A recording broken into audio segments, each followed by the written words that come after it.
Manipur agar మనం చరిత్ర గురించి మాట్లాడాలంటే దాని చిట్టా 1820 నుంచి 1860 వరకు మణిపూర్ ఎట్లుండనో ముందు మనం తెలుసుకోవాలి. యాక్చువల్లీ మణిపూర్ ఎవరిది అని అంటే అది మైతీయులది, సనాతన ధర్మ ఫాలోవర్, సనాతన ధర్మ సైనికులది, వాళ్ళే మైతీల పర్మిషన్ తీసుకొని 1820 to 1860 మధ్యలో కో ఎగ్జిస్టెన్స్ అంటే ఇప్పుడు మనం కో లివింగ్ ఎట్లా మాట్లాడతాం అట్లా మనం కలిసి ఉందాము అని చెప్పి రిక్వెస్ట్ చేసి సెటిల్ అయినవాడు. దాని తర్వాత ఏమైందనంటే ఈ ఎర్రతోలోడు వచ్చిండు బ్రిటిష్ వాడు. ఈడెప్పుడు వచ్చిండు అని అంటే 1891లో అడుగుపెట్టిండు. ఈ బ్రిటిష్ వాడు అడుగు పెట్టంగానే ఏమైపోయిందని అంటే ఇందులోకి ఒక పొలిటికల్ ఏజెంట్ని పంపించారు. వాని పేరే జాన్ మ్యాక్స్వెల్, వీన్నే బోరో సాహిబ్ అని చెప్పి పిలుస్తుండే.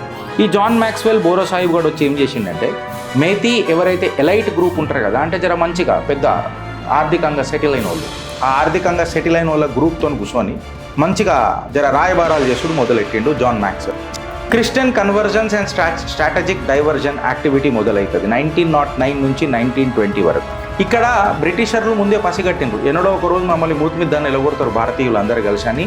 ఈ ముందే వాళ్ళు యాంటిసిపేట్ చేసి వాళ్ళు ఏం చేశారంటే కుకీ గ్రూప్స్లలో క్రిస్టియన్ కన్వర్జన్ని బాగా ఎంకరేజ్ చేశారు. ఏం చేసిరానంటే ఒక క్రిస్టియన్ డెమోగ్రఫీ తయారు చేద్దామని చెప్పి అడుగులేసే ప్రయత్నం చేశారు.